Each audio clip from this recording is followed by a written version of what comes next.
Assalamualaikum warahmatullahi wabarakatuh.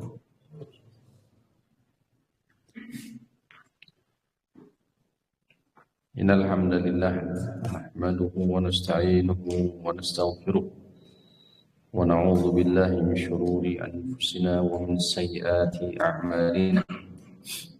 May yahdihillahu fala mudilla lahu wa man yudlilhu fala hadiya lahu.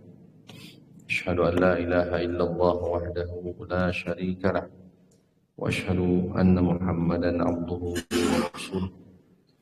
Allahumma shalli ala Muhammadin wa ala ali Muhammad kama shallaita ala ali Ibrahim innaka Hamidum Majid.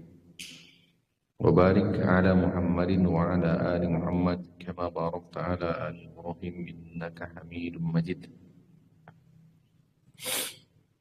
Allahumma anfa'na bima 'allamtana wa 'allimna ma yanfa'una wa zidna 'ilma. Allahumma inna na'udzu bika min 'ilmin la yanfa' wa min qalbin la yakhsha wa min nafsin la tasba wa min da'watin la yustajabu laha. Allahumma inna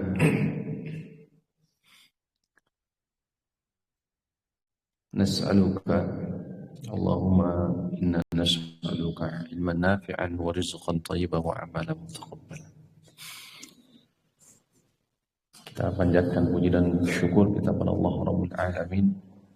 Alhamdulillah pada pagi ini kembali kita bisa berkumpul, berwajah, bisa hadir dalam majelis ilmu di kajian intensif pembahasan fikih ibadah, melanjutkan pembahasan di Kitabuz Zakah, masuk di pembahasan zakatu ar-rakazi wal ma'adin, zakat seputar barang tambang atau sejenisnya, itu yang kita angkat. Ada dua insyaallah ta'ala tema bahasan pada kesempatan kali ini. Pertama berkenaan dengan hukum zakat temuan atau zakat terpendam, harta yang terpendam. Kemudian yang kedua berkenaan dengan zakat barang tambang atau sesuatu yang dikeluarkan dari perut bumi, dari dalam bumi. Bagaimana pandangan para ulama terkait hal ini, dua hal ini? Hadirin rahimani wa rahimakumullah. Selanjutnya Salawat dan salam senantiasa dilimpahkan, dicurahkan kepada suri taurat kita semua, Nabi besar Nabi Muhammad Sallallahu Alaihi Wasallam.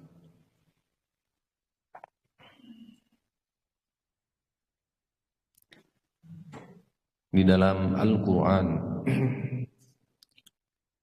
Surah Al-Baqarah ayat 267, Allah Subhanahu wa Ta'ala berfirman, A'udzu billahi minasyaitonir rajim. Ya ayyuhalladzina amanu anfiqu min thayyibati ma kasabtum wa mimma akhrajna lakum minal ardh. Wahai orang-orang yang beriman, berinfaklah min thayyibati ma kasabtum, dari harta baik hasil kasab kalian atau usaha-usaha kalian. Wa mimma, dan berinfaklah kalian, akhrajna lakum minal ardh, dari apa yang kami keluarkan untuk kalian, minal ardhi, dari perut bumi. Ayat ini menjadi landasan pembahasan kita pada kali ini.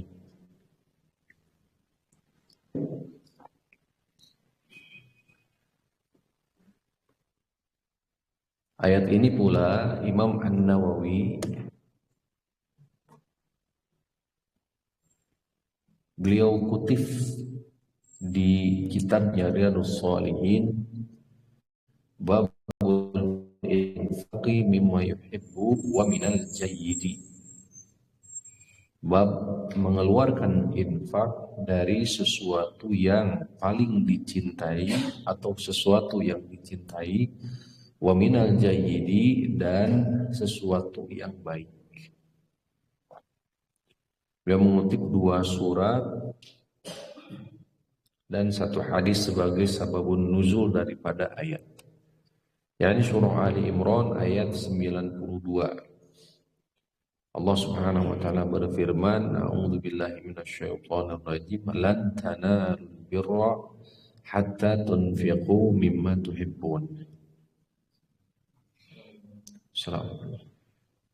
Kalian tidak akan mendapatkan kebaikan sehingga kalian berinfak dari apa yang kalian cintai.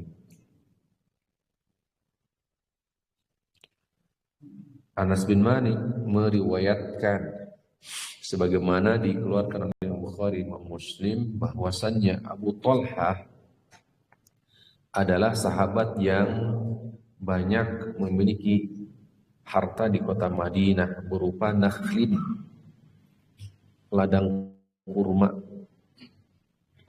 Yang paling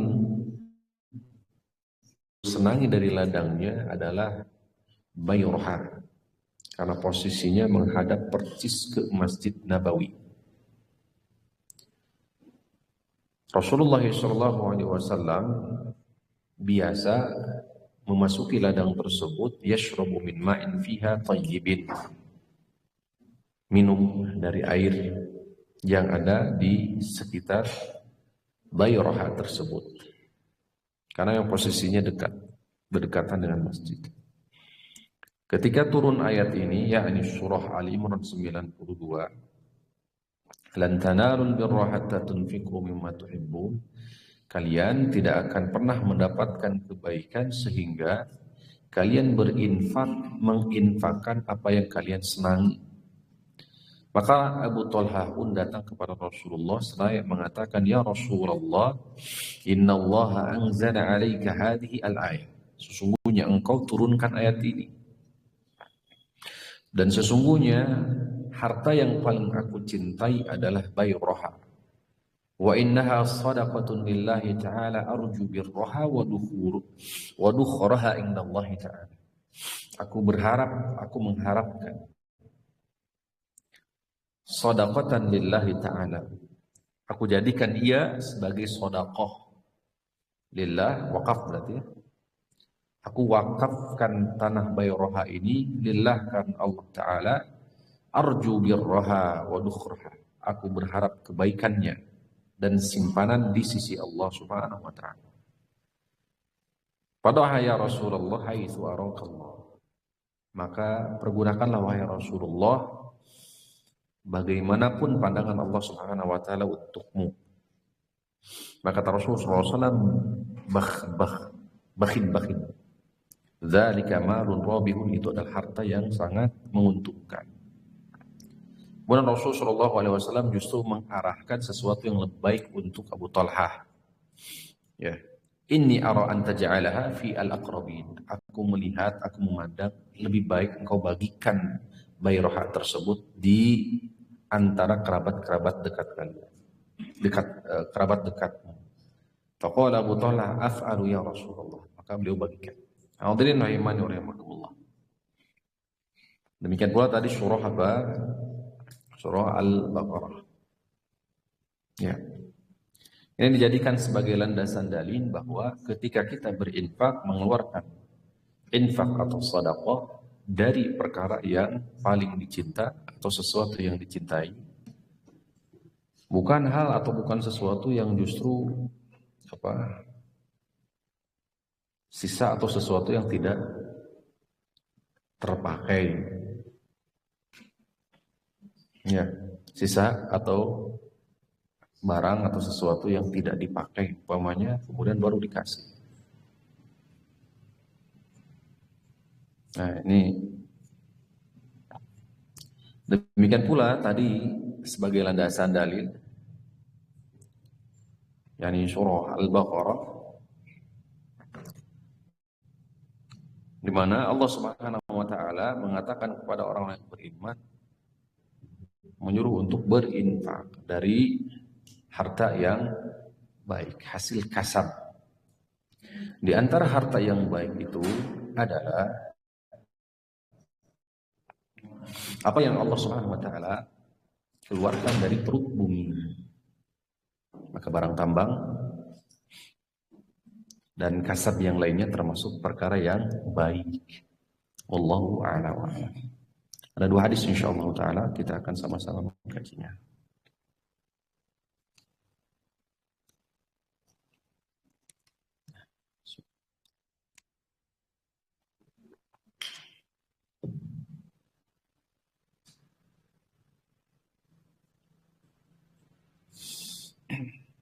Saya izin dulu ya. Ini ke air dulu. Ana izin dulu Ustaz. Enggak nyaman.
Baik. Bismillah, alhamdulillah, wassalatu wassalamu ala rasulillah wa ala alihi wa sahbihi wa man ihtadahu bihudah, amma ba'du. Kita masuk di pembahasan insyaallah ta'ala, masuk di hadis.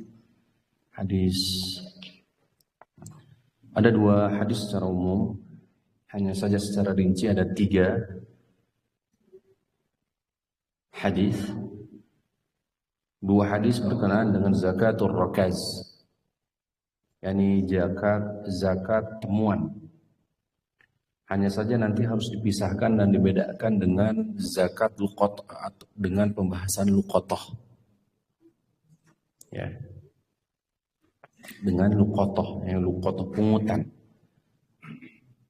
Jadi ada sedikit perbedaan antara pembahasan rakaz dalam hal ini adalah barang temuan atau timbunan. Ya. Dengan luqatah, ini yang pertama di pembahasan rakaz. Ya.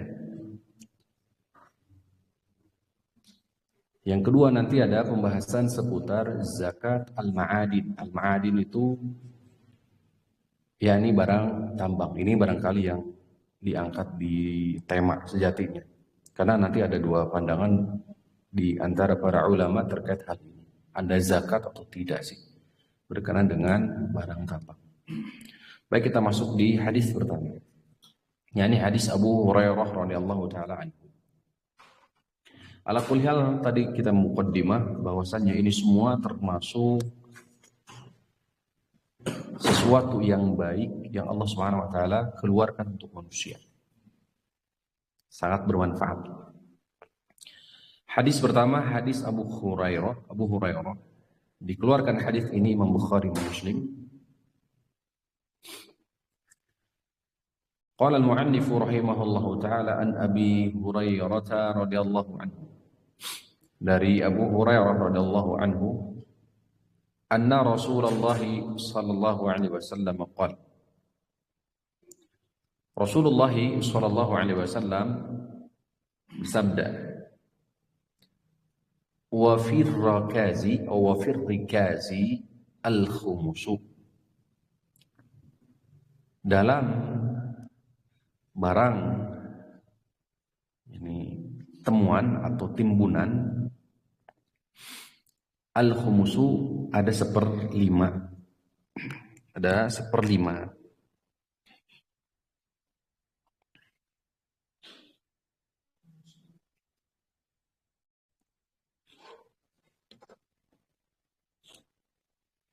Redaksi yang lengkap seperti ini. Al-ajma'u jubarun, wal bi'ru jubarun, wal ma'dinu jubarun, wa fir rikazi al-khumusu. Yang digarisbawahi oleh Asy-Syaikh Al-Hafidz Ibnu Hajar Al-Asqalani hanya di petikan terakhir. Wa fir rikazi al-khumus. Sejatinya lengkapnya hadis ini, ya. Al-ajma'u jubarun, binatang gembalaan yang mencelakai. Al-ujma' itu yang ditanduk oleh temannya. Kemudian ada pengembala, kemudian dia mengembalakan umpamanya kambing atau semisalnya, kemudian ditanduk, jatuh, mati satu. Siapa yang bertanggung jawab? Jelas ya? Nah, maka di sini dibahas hewan yang mati, ya, disebabkan karena temannya di saat mengembala, maka jubbarun tidak dapat dituntut belanya atau dendanya. Tidak ada denda. Wal bi'ru jubbarun, atau hewan yang masuk ke bir, ke sumur.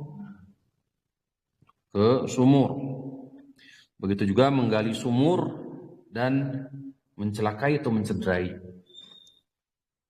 maka ini juga tidak ada. Wal ma'dinu jubbarun. Ma'din barang tambang Maka ini juga tidak dapat dituntut belaannya atau dendanya, tidak ada dendanya. Baru setelah itu wa fir rikazi al khumusu.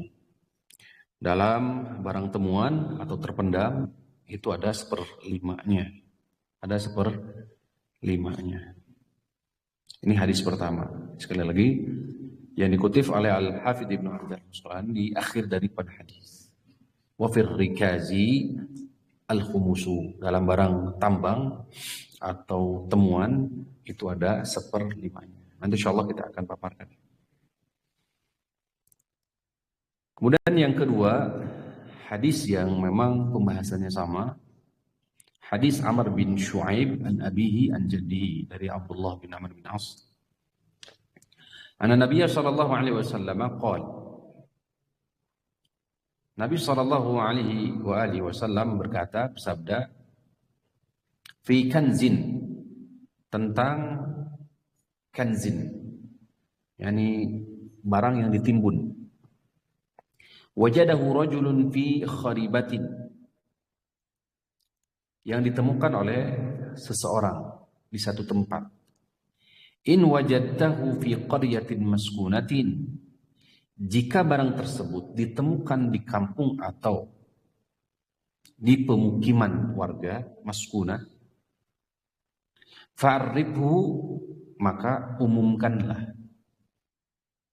Wa in wajadtahu, dan jika engkau temukan barang tersebut fi qaryatin, di daerah ya ghairi maskunatin, tidak bermukim, artinya tidak berpenghuni, fa fihi wa fir rikazi al khumusu, maka fa fihi, maka wa fir rikazi al khumusu, maksudnya adalah dalam barang tersebut seperlimanya.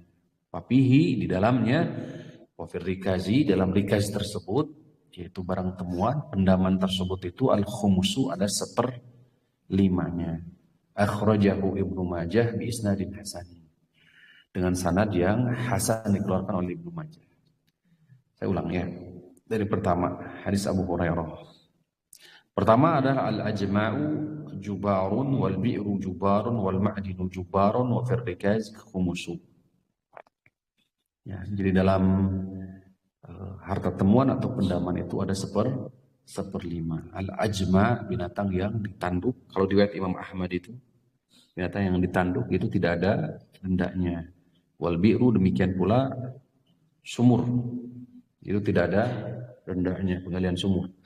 Wal ma'dinu jubbarun, dan juga barang tambang itu tidak ada dendanya. Wa fir rikazi khumus, kecuali dalam barang temuan itu ada dendanya, yaitu seperlima. Itu maksudnya. Jadi seakan-akan menafikan barang tambang diantaranya ada apa? Dendanya. Ya, yang denda yang dimaksud tadi al-khumusu, seperlimanya. Nah, ini hadis Amr bin Shu'aib an abihi an jaddihi, kata Nabi sallallahu alaihi wasallam tentang barang temuan yang didapatkan oleh seseorang di satu tempat. Apabila tempat tersebut itu atau berpenghuni, ya, maka umumkanlah barang tersebut. Apabila ditemukan barang tersebut itu di tempat di daerah ghairi maskunati, tidak berpenghuni, maka fafihi, maka milik dia. Akan tetapi wa fir rikazi, dalam barang temuan tersebut itu ada berapa? Al-khumusu, seperlima. Baik, kita masuk di pembahasan. Al-haditsu dalilun ala wujubil khumus fir rikaz. Hadis ini dalil wajibnya mengeluarkan seperlima dari barang temuan atau rikaz, timbunan. Nanti ada definisinya. Wa huwa bi kasri ra-ri. Ya, min rakaztu syai'a idza dafantuhu. Kalimatnya rikaz. Ya, diambil dari rakaza. Artinya idza dafantuhu, apabila aku dafantuhu, mengubur, memendamnya. Wa qad ikhtalafa al-fuqaha fi ma'nahu. Para ulama fikih mereka berselisih pendapat tentang makna daripada rikaz ini. Jumhur ulama dari kalangan madhab Imam Asy-Syafi'i wal Malikiyah wal Hanabilah, demikian pula madhab Imam Ahmad bin Hanbal, annahu al-malul madfunu fil jahiliyah. Harta karun, harta yang tertimbun di masa jahiliyah. Itu definisi yang dibawakan oleh jumhur dari madhab Imam Asy-Syafi'i, Imam Malik, Imam Ahmad bin Hanbal. Ya, harta yang tertimbun, harta korun, harta karun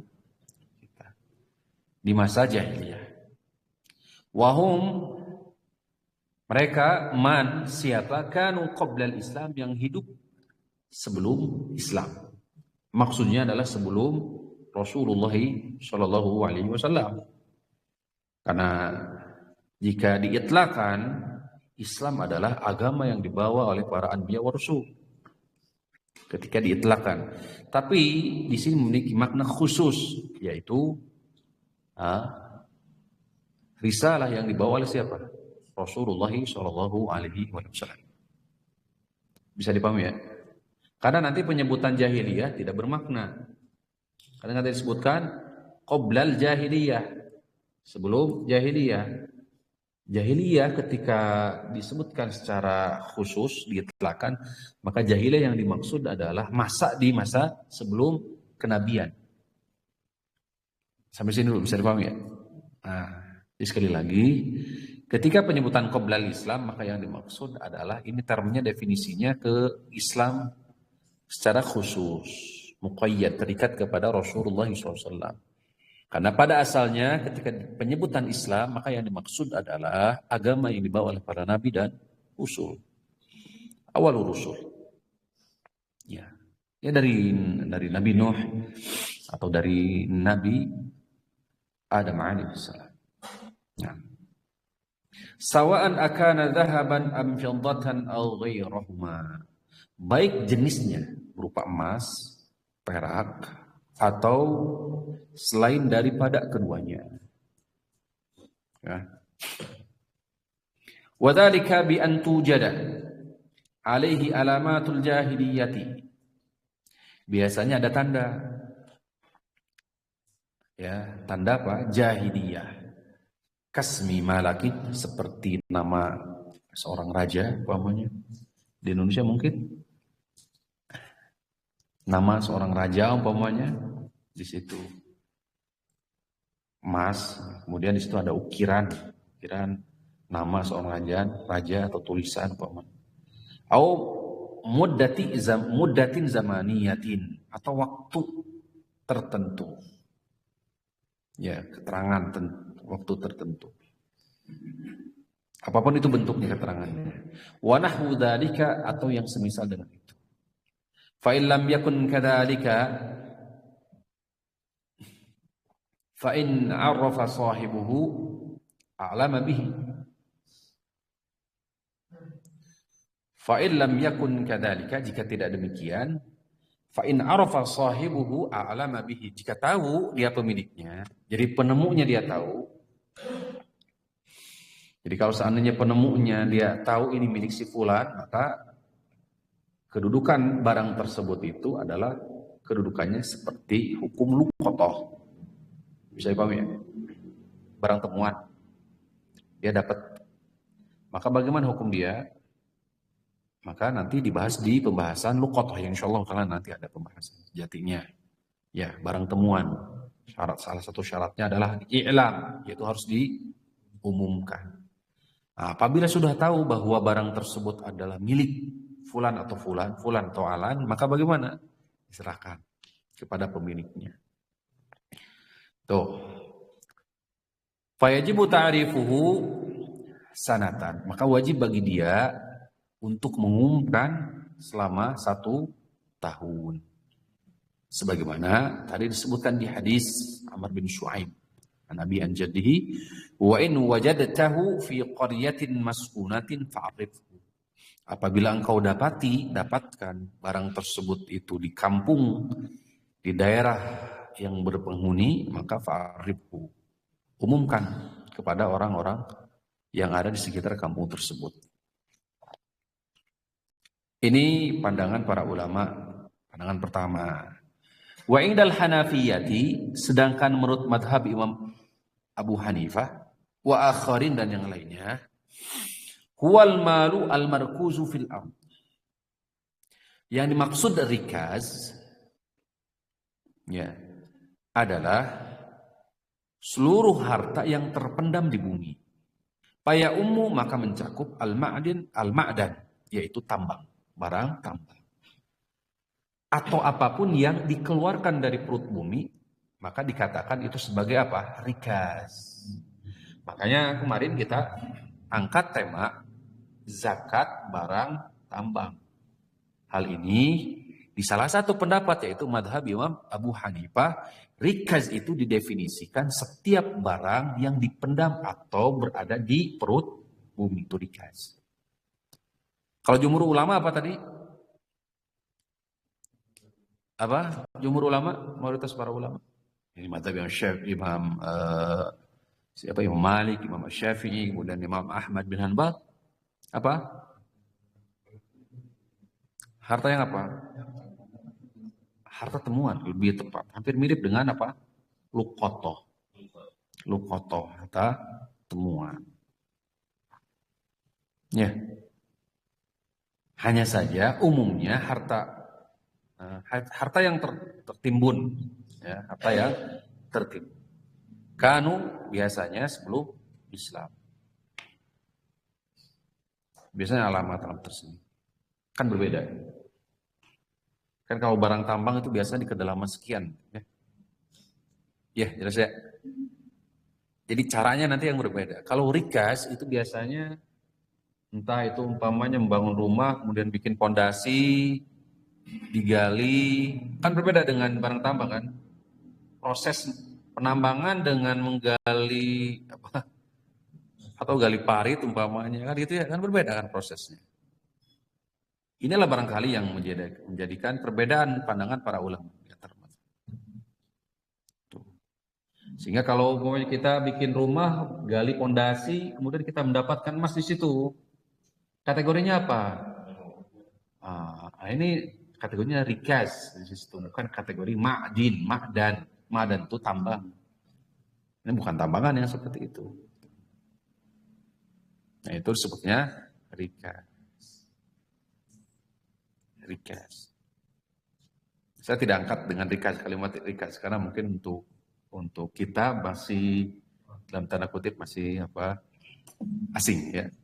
Makanya barang tambang. Terus wa ala hadza fala farqa indahum baina rikaz wal ma'dan. Atas definisi ini ya maka di madhab Imam Abu Hanifah tidak ada perbedaan antara rikaz dengan ma'dan atau barang tambang. Di proses yang berbeda tadi itu tidak beda, tidak dibedakan. Sama berarti. Walakin qaulahu akan tetapi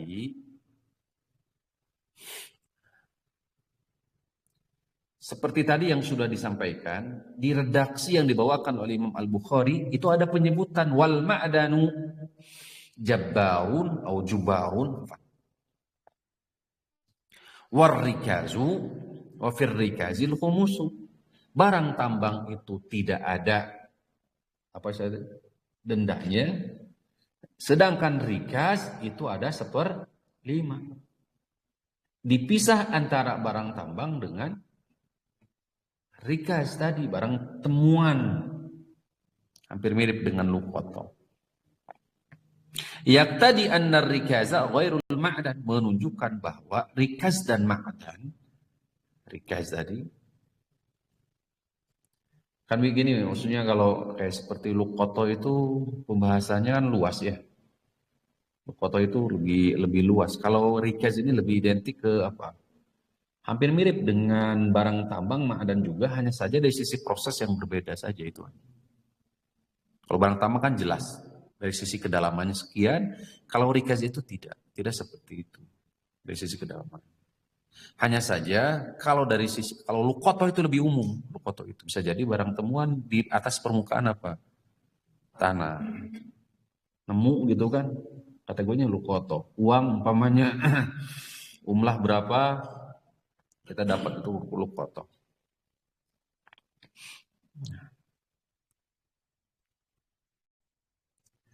Lianna Rasulullah sallallahu alaihi wasallam farraqa bainahuma bil 'atfi al-muqtadi lil mughayarah. Rasulullah memisahkan antara ma'dan dan rikaz. Memisahkan antara barang tambang dan rikaz. Menunjukkan al-mughayarah ada perbedaan definisi serta nanti konsekuensinya terhadap hukum. Parrikazu fihi al-khumusu fil hali fi qalilihi wa kathirihi. Rikaz barang temuan seperti tadi posisinya sebagaimana definisi jumhur, baik sedikit atau banyak maka harus dikeluarkan 1/5 dari temuan tersebut. Ketika menggali umpamanya kemudian mendapati ada emas sekian gram, maka dikonversikan berarti di saat itu berapa emas, maka dikeluarkan 1/5-nya dari hasil konversi ke uang kita, ke nominal kita, 1/5-nya. Itu hanya saja prosesnya tetap hampir mirip dengan luqotoh. Kalau berada di daerah berpenghuni, disebarkan terlebih dahulu selama 1 tahun. Baru itu menjadi hak milik apabila selama 1 tahun dengan proses tadi ditempuh, diumumkan, itu tidak ada yang mengklaim bahwa itu miliknya. Maka bagaimana? Maka itu jadi milik penemu, hanya saja harus dikeluarkan berapa? 1/5. Kaifiyah tata cara seperti itu. Wallahu a'lam. Bermuamalah dengan rikaz. Secara untuk saat ini, walaupun tidak ada hal yang memang tidak mungkin, akan tetapi sangatlah jarang barangkali hal ini kejadian ya.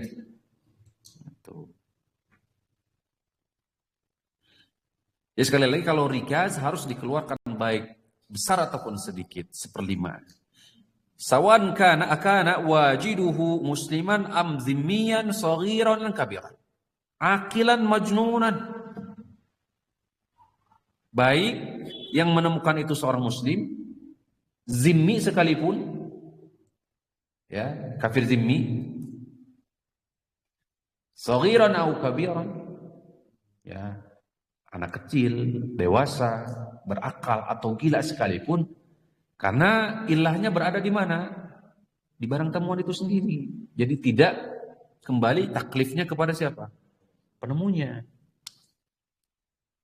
Tuh. Karena nanti kalau seandainya kecil atau orang majnun sekalipun, nanti taklifnya itu bisa jadi diwakilkan kepada siapa? Kepada walinya atau kepada siapa? Yang penting bahwa barang temuan tersebut, rikaz tersebut harus 1/5-nya dikeluarkan.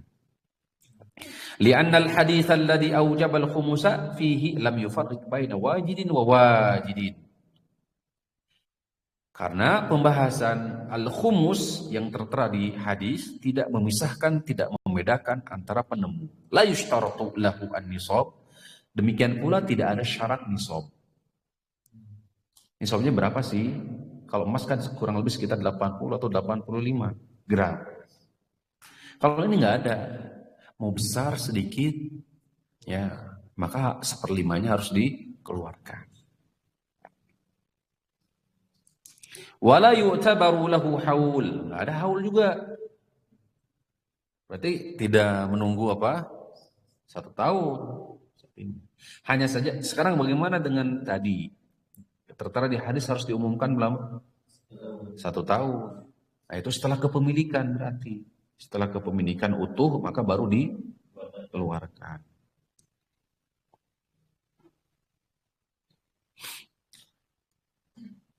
Li'adamil kulfati fihi, karena tidak ada taklif beban di situ. Wa qad jarrat 'adatus syar'i annama 'azumat kulfatuhu khuffifa anhu fi qudratiz zakat. Sudah jadi kaidah kebiasaan syariat bahwa sesuatu yang besar bebannya, berat bebannya, maka diringankan dengan tidak ada kadar zakatnya. Wa ma khaffat zaidun zida fihi. Apa yang lebih ringan maka semakin bertambah pula. Jadi semakin berat bebannya maka semakin besar keringanan atau rukhsah keringanan. Liqaulihi wa fi rikazil khumusu, berdasarkan perkataan Rasulullah SAW, wa fi rikazi, dalam rikaz itu adalah khumus. Wa baqihi milkun liwajidihi, adapun sisanya mutlak milik bagi si penemu. Seperlimanya disodakohkan, kemudian dikeluarkan, maksudnya kemudian sisanya ya, itu untuk penemu. Wa zahiru anna masrafahu masrafal fai, kedudukannya seperti kedudukan fai. Marja'uhu ila ra'i imamil muslimin, kembali kepada aturan kaum muslimin. Yada'uhu haitsuma taqtadihi maslahatud daulah. Jadi dikasihkan kemana gitu loh. Dikasihkan kemana? Diberikan kemana? Diberikan ke, kalau di sini ke apa? Diserahkan ke imamul muslimin, imam kaum muslimin seperlimanya itu. Berarti kalau di kita kemana?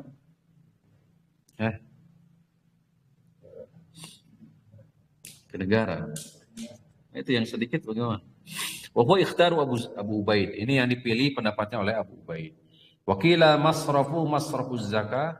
Ada juga yang berpendapat bahwa penerimanya ya, ini maksud masarifuz zakah, itu adalah masarifuz zakah. Berarti asnaf yang 8 tadi. Kalau ini lebih memudahkan sebenarnya, lebih jelas ya. Wala ayyi halin farrikazu amrun nadirul wuqu. Bagaimanapun bentuknya, rikaz ini sesuatu yang memang jarang sekali terjadi. Fanaktafi bima dzakarna, oleh karena itu kita cukupkan pembahasan seperti itu. Udah beres. Kata muallif wallahu a'lam. Jadi memang lebih memudahkan adalah pendapat kedua, yaitu masrafnya atau mustahik yang berhak untuk menerima zakat adalah siapa? Mustahik zakat. Mustahik zakat katanya. Walaupun pendapat yang pertama diserahkan kepada pemerintah, imam, kaum muslim. Sampai sini dulu, bisa dipahami nggak? Tentang rikaz. Kita belum bahas tentang bahan barang tambang belum ya? Kan ini skala ini kayaknya makro ya, besar kayak gini. Kalau barang tambang identik dengan proyek besar. Kita masuk di zakat barang tambang. Jadi demikian. Rikaz ada zakatnya enggak? Ada? Ada zakatnya enggak? Berapa? 1/5. Ada haulnya enggak? Enggak ada. Ada nisabnya enggak? Siapa yang berhak untuk menerima? Bagaimana cara membedakan? Cara maksudnya kalau kita menemukan di daerah yang berpenghuni atau tidak, bagaimana caranya? Berarti kalau seandainya ditemukan di daerah berpenduduk, maka diumumkan selama 1 tahun. Maka kedudukannya hampir mirip dengan lukotoh, barang temuan. Sampai sini Pak. Kalau seandainya kita dapati di daerah di tempat tidak berpenghuni, maka bagaimana? Berarti langsung, zahirnya langsung dikeluarkan berapa? 1/5. Allahu a'lam bishawab. Dah. Kumaha menantap dapati di kebun. Kebun batu. Tidak berpenghuni. Tidak berpenghuni enggak? Definisi berpenghuni itu berapa? Nah, itu biasanya dikembalikan ke uruf. Ke uruf. Uruf secara syar'i, kalau enggak ada uruf secara bahasa atau uruf secara adat istiadat, nanti kembalikan ke 3 hal ini. Kalau enggak ada istilah di dalam syariat, paparan secara rinci dalam syariat, lafaz, maka dikembalikan kepada 3. 1 menurut bahasa, 2 menurut istilah syariat. Ada enggak batasan rincian dalam syariat? Yang ketiga adalah dikembalikan kepada istiadah. Berpenghuni atau tidak itu nanti dikembalikan kepada adat istiadat. Jelas ya? Nah, itu. Zakatul ma'adin, zakat tambang, barang tambang.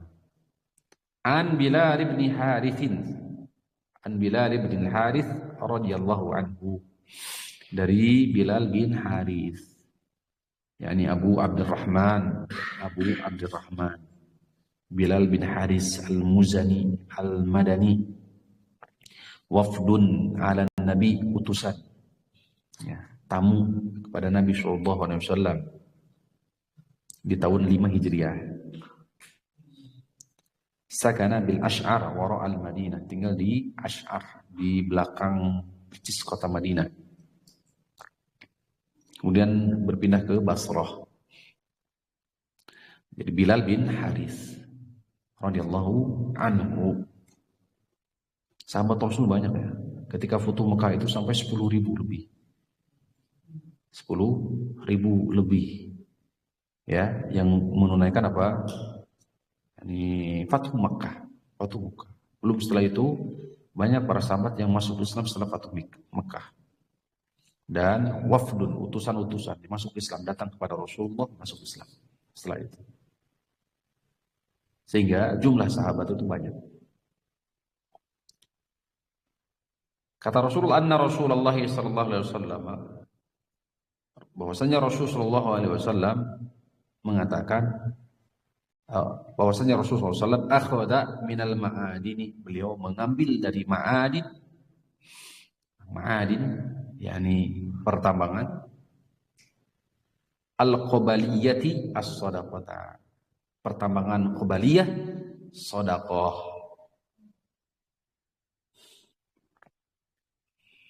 Qabaliyah fathil qaf wal ba, qaba, mislu arabiyah, karena nisbatun ilal qabal, dinisbahkan ke qabal, wa huwa an-nashju minal ardi yastaqbiluka, maudi'un, satu tempat, binahiyatin, di arah sahili, pantai al-bahr, Bahril Ahmar, di satu tempat di daerah pesisir atau pantai Bahrul Ahmar, Laut Merah. In mantiqatil furu' fi biladi Mazina, di kota Mazina, wallahu ta'ala alam. Satu tempat ini, nama tempat ya. Rasul sallallahu alaihi wasallam mengambil sedekah ya dari ma'adinil qabaliyah, harta tambang, barang tambang dari qabaliyah. Ini ngambil sedekah, ngambil zakat. Ya.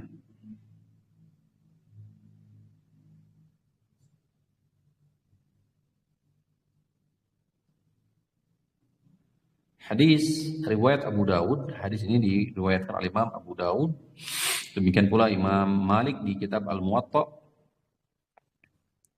dan yang lainnya.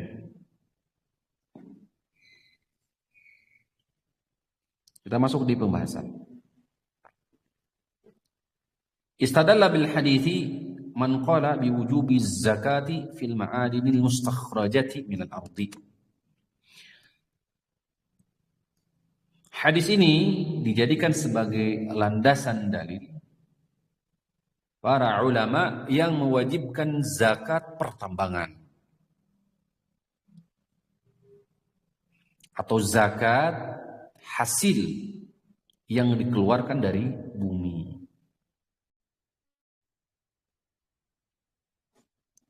Wal haditsu taqaddama da'fuhu, dianggap hadis ini memang lemah atau dhaif. Walakinna yadullu ala wujubi zakatil ma'dan qauluhu ta'ala, akan tetapi yang menunjukkan wajibnya zakat pertambangan adalah Quran surah Al-Baqarah ayat 267 sebagaimana tadi dibacakan di muqaddimah. Allah berfirman, a'udzubillahi minasyaitonirrajim. Ya ayyuhalladzina amanu anfiqu min thayyibati ma kasabtum wa mimma akhrajna lakum minal ardi. Al-Baqarah ayat 267. Wahai orang yang beriman, berinfaklah min thayyibati ma kasabtum, ya, dari perkara sesuatu yang baik hasil kasab kalian. Wa mimma, dan dari akhrajna lakum, apa yang telah kami keluarkan untuk kalian, milal ardi, dari perut bumi. Nah, ini yang dijadikan syahid. Kata Imam Al-Qurtubi ketika menafsirkan ayat ini, yakni yang dimaksud an-nabat, tumbuhan, harus dibahas as-samar waktu zakat ladang dan apa? Buah-buahan. Ya, ladang was-samar. Wal ma'adin warrikas, termasuk ma'adin warrikas, barang tambang dan barang temuan atau timbunan, tertimbun ya istilahnya. Kalau tadi rikas istilahnya barang tertimbun kan beda dengan barang tambang. Wa qad naqala Nawawiyul ijma'a ala wujubiz zakati fil ma'adini. Imam An-Nawawi telah menukil ijma' kesepakatan para ulama atas wajibnya zakat barang tambang, ma'adin. Sebagaimana beliau kutip di kitab Al-Majmu'. Ya, beliau paparkan di Al-Majmu' Syarah Muhazzab. Fatajibu zakatu fi kulli anwa'il ma'adin mutaqaddimah. Maka wajib zakat di setiap jenis ma'adin, jenis barang tambang. Baik. Lantas apa sih definisi para ulama tentang barang tambang? Karena bermula dari definisi nanti akan keluar nanti fikih. Ya.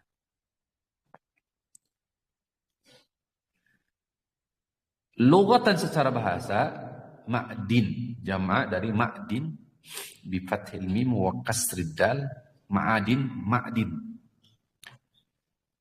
Menurut bahasa adalah al-makan wal mawdi'ul ladzi tustakhraju minhu jawahirul ardi. Satu tempat dikeluarkannya jawahirul ardi, hiasan-hiasan bumi. Satu tempat yang mana tempat tersebut tempat dikeluarkannya apa? Jawahirul ardi, perhiasan-perhiasan bumi.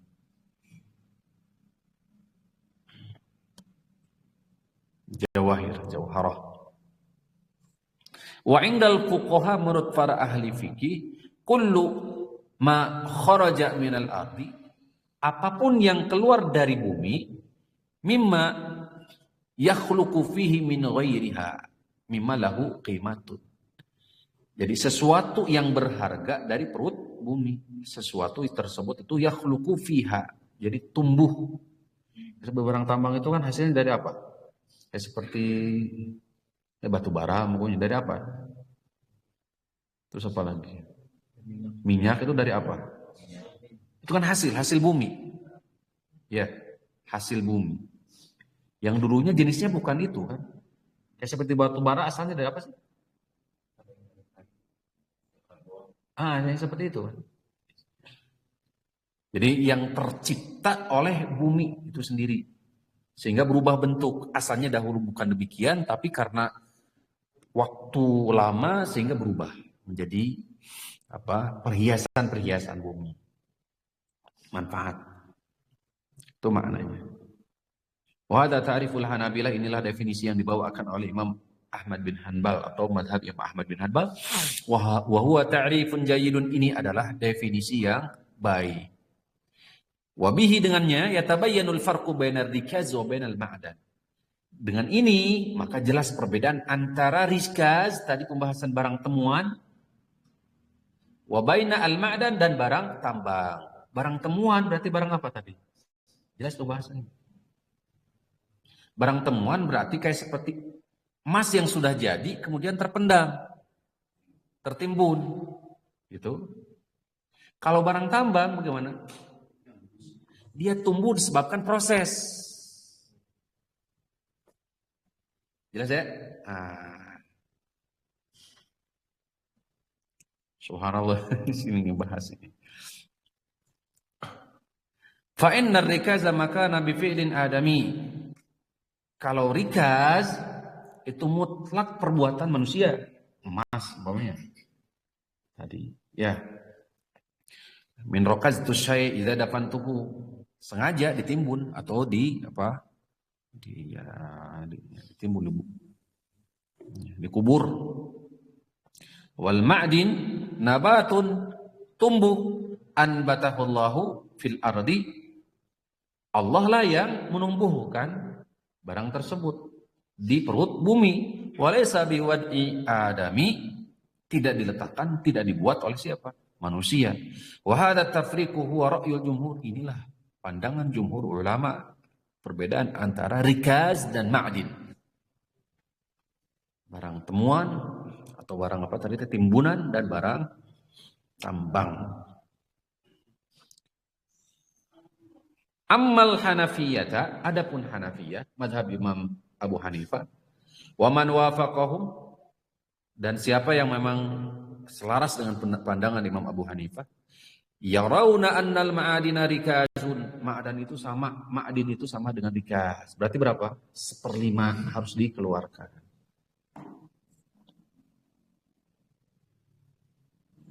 Tuh, sebagaimana tadi sudah disampaikan di pembahasan rikaz.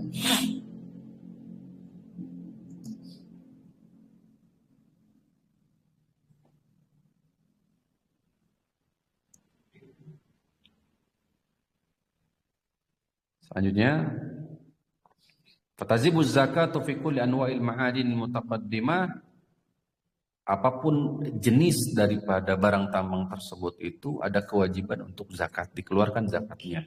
Wa hiya kullu makhraja minal ardi, ya, apa yang keluar dari perut bumi.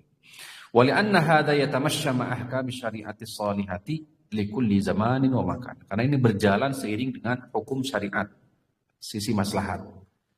Wa qad hasala fi hadha al-asri min ath-tharwati al-ma'daniyati allati yaqumu 'alaiha iqtisadu al-'alam as-say' asy-syai' al-katsira lam yakun ma'rufan min qablu. Di zaman sekarang pertambangan itu sudah banyak, tidak seperti dahulu barangkali, ya.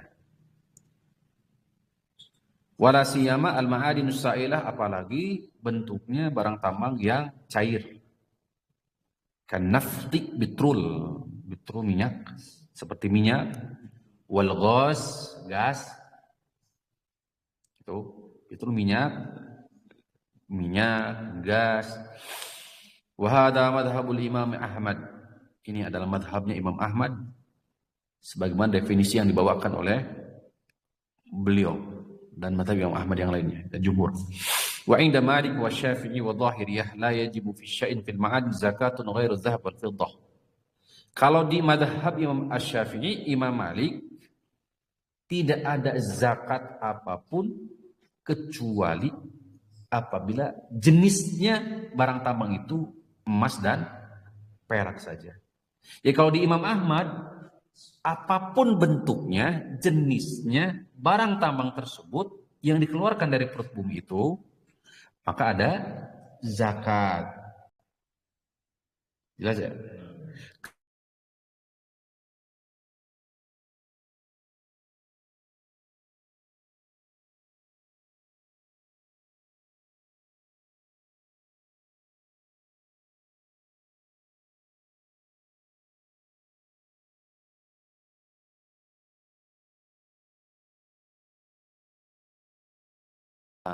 Dengan api panas, maka dia akan melepuh. Berarti mencakup emas, perak, hadid, besi, baja, rosos. Itu yang diwajibkan. Wala tajibu fisailati, di madhab Imam Abu Hanifah tidak wajib apabila barang tambangnya berupa cairan, seperti apa tadi? Betrol tadi. Betrol, minyak. Wala fi sulbatil lati la tantabi'u binar. Demikian pula barang yang ketika dipanaskan dengan api dia tidak berubah, tidak mencair. Kal yakut wal kuhl. Yakut tapi betul. Kayak seperti itu permata atau apa ya? Tapi kalau dibakar dia tidak berubah. Seperti itu nggak ada zakat. Yang ada zakat itu apabila dipanaskan dia mencair, meleleh, bukan meleleh, mencair, meleleh ya. Tapi bisa dipahami nggak? Saya ulangi ya. Madzhab Imam Ahmad bagaimana? Seluruh jenis. Jawahirul aradi. Seluruh jenis berarti apa? Permata atau apa yang keluar dari bumi. Mau yang bercair, yang cair ataupun padat jenisnya. Mau cair, mau padat. Maka semua ada zakatnya. Kemudian pendapat Imam Malik, Imam Asy-Syafi'i hanya dibatasi 2 saja, emas dan perak. Imam Abu Hanifah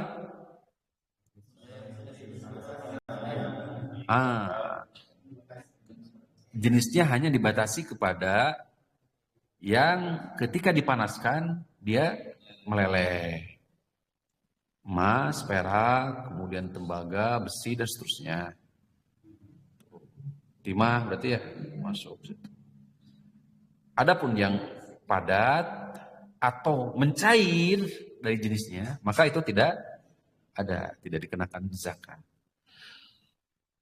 Baik, dari 3 pendapat ini mana yang lebih kuat? Wa qaulul Hanabilati aqwa. Pandangan madhab Imam Ahmad bin Hanbal selaras dengan definisi. Itu lebih kuat. Karena siapa yang melakukan hal ini? Hal berbuat yang sehingga merubah ini menjadi emas, ini menjadi perak, ini menjadi cair. Siapa? Allah Rabbul Alamin. Kan tidak ada sedikit pun campur tangan siapa? Manusia. Muayyidun bil ma'na al-lughawi kama taqaddama, ini selaras dikuatkan dengan definisi secara bahasa. Kama annahu muayyadun bil i'tibari sahih, sebagaimana juga ini dikuatkan oleh i'tibar penilaian yang secara benar. Idla farqa baina ma yantabi wa ma la yantabi, enggak ada perbedaan yang namanya barang tambang. Mau dilelehkan meleleh gitu kan, dipanaskan kemudian meleleh atau tidak sama saja, jenisnya adalah barang tambang. Fakullu wa amwalun zatu qimatin, semuanya adalah harta yang memiliki nilai. Walau asya a'immatuna rahimahumullah. Kata beliau, seandainya saja para ulama hidup di masa zaman sekarang, hatta adraku, sehingga mereka bisa mendapati hadhihi sarwat al-ma'daniyatil 'azimati, bagaimana pertambangan di zaman sekarang, la sara lahum mauqifun akhar, pastilah mereka para ulama pun akan berpendapat, memiliki pendapat yang lain. Ijtihadihim al-awwal. Ya, sesuai dengan apa ijtihad mereka yang pertama. Jadi berubah, mughayyirun lijtihadihim al-awwal, berbeda dengan pendapatnya ijtihad yang pertama. Warrajihu i'tibarun nisab bil ma'din. Kemudian berikutnya, warrajih yang kuat, i'tibar penilaian nisab kadar dalam barang tambah. Wadzalika bi an yablughal kharij ma qimatuhu nisabun nuqud, yaitu nisabnya itu nisab apa? Uqud. Nuqud apa? Emas dan perak. Berarti nisabnya berapa? Berapa? Nisab emas dan perak. Walakin la yushtaratu fi nisabil ma'dani an yukhrija daf'atan wahidah, akan tetapi tidak dijadikan syarat nisab daripada barang tambang ini dikeluarkan satu kali. Bal manila bidafa'atin, akan tetapi setiap kali dikeluarkan ya yadummu ba'daha ila ba'din fil jumlah, disatukan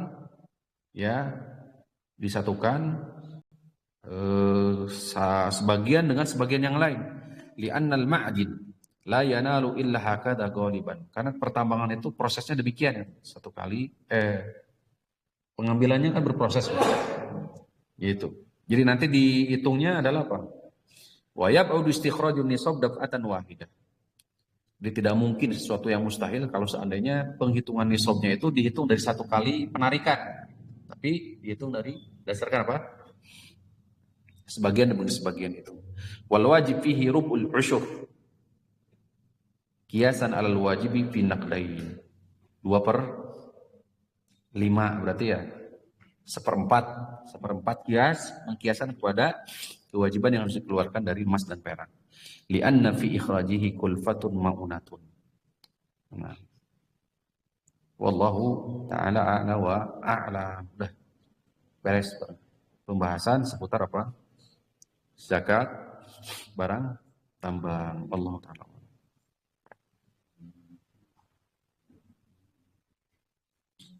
Baik, kita ulangi terlebih dahulu. Jadi yang dianggap lebih kuat adalah pandangan siapa? Imam Ahmad bin Hanbal, katanya di sini. Karena selaras dengan definisi secara harfiah bahasa, dilihat dari sisi juga maslahat syar'i. Kemudian dilihat dari sisi nisab. Ya. Nisab daripada zakat bang itu kemana? Nisabnya? Dikonversikan kemana? Ke emas dan perak. Berarti rub'ul usyur, yaitu 2/2,5 ya. Atau seperempat. Walakin la yushtaratu fi nisabil ma'dan an yukhraja daf'atan wahidah, akan tetapi tidak dikeluarkan dari barang tambang ini satu kali. Berarti diproses berarti. Nah, setiap kali keluar akan tetapi dihitung nanti, dijumlahkan nanti di akhir berapa, sehingga yang dikeluarkan nanti dibagikan tadi seperempat. Pokoknya sampai jumlahnya seperempat. Bal manila bidaf'atin, apa yang didapatkan bidaf'atin dikeluarkan.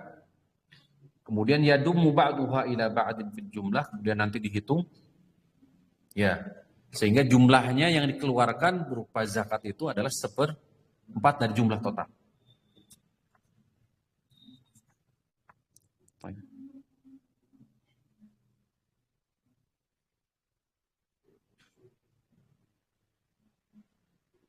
Baik, pertanyaannya hampir mirip apa yang disampaikan ya sejatinya. Assalamualaikum warahmatullahi wabarakatuh. Waalaikumsalam warahmatullahi wabarakatuh. Semoga Ustaz dan keluarga selalu dalam rahmat Allah. Allahumma amin. Mudah-mudahan semua juga senantiasa dilimpahkan, diberikan limpahan keberkahan, kebaikan. Nah, wassalamatu fid dunya wal akhirah. Allahumma amin. Ustaz, jika al-ma'dan atau al-ma'din di zakati sebagaimana tadi disampaikan, maka 1/5, 1/2, 1/5 ya. 1/5-nya itu dikonversikan dulu ke mata uang atau tidak. Nah, di jumlahnya ini kan dulu ke emas. Ya. Jadi hitung terlebih dahulu. Tahapannya berarti barang tambang tersebut itu keseluruhan nanti di totalnya sudah masuk nisab emas atau belum. Kemudian setelah itu baru dikeluarkan 1/5-nya atau 2,5 dari jumlah total. Allah Ta'ala. Nah, saya kira itu nanti insya Allah barangkali kita ngobrol saja untuk penambahannya. Wassalamualaikum warahmatullahi wabarakatuh. Kurang lebih kami mohon maaf. Dan ini adalah akhir pembahasan di anwa zakat, di ragam pembahasan zakat. Dan insya Allah Ta'ala di pertemuan berikutnya masuk di Shadaqatul Fitri, zakat fitrah. Masuk di pembahasan baru, bab baru, yaitu bab Shadaqati al-Fitri. Nah, kami menganjurkan untuk memurajaah, untuk kembali diulang ya, dan bisa jadi mungkin nanti disimak ya paparan-paparan seputar pembahasan zakat. Yang sedikit ini mudah-mudahan bermanfaat. Kurang lebih kami mohon maaf. Wassallallahu ala nabiyina Muhammadin wa ala alihi wasallam. Subhanakallahumma rabbana wa bihamdika asyhadu an la ilaha illa anta astaghfiruka wa atubu ilaik. ilaihi. Assalamualaikum warahmatullahi wabarakatuh.